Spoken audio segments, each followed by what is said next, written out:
Não acontece nenhum escorregão na hora dessa? Na hora dessa eles param de cair.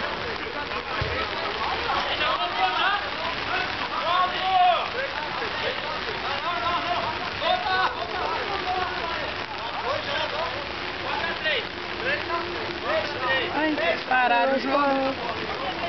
Um monte de homem pelado, o outro tomando cerveja, jogando bola, olha lá.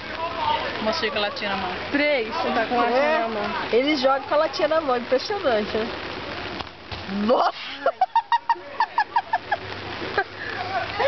Puta burdoada nas costas. A calça. Ó, o Thiago tá perdendo a cueca já.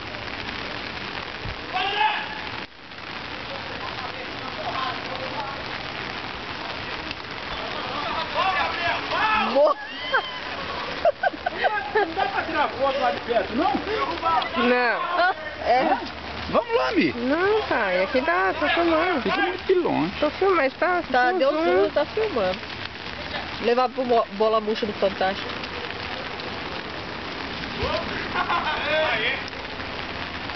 Olha, mas você não tá jogando?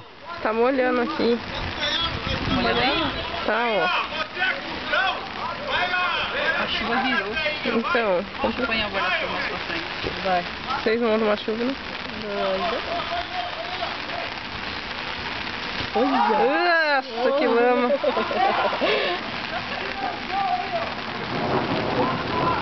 Tá vendo? Perigoso chuva. Calma, você jogando com latinha na mão, vai vendo. Brinca. Mas não derruba um gole, Eu vou ir lá ficar debaixo daquelas árvores lá. Mas não é perigoso, raio? Lógico que é. Ficar debaixo de árvore. Lógico que é. Fica aqui. Aí você vai mandar eles sair, eles acham ruim, né?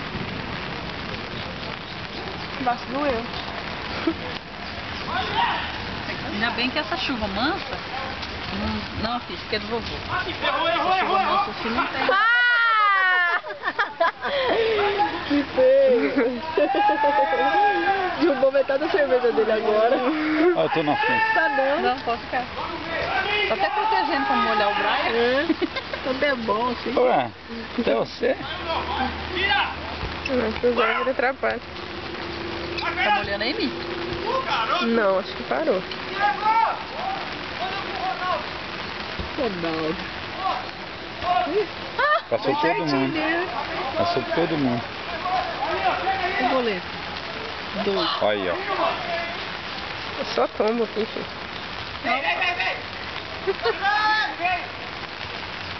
Não, filho. Dali filmar é legal, filho.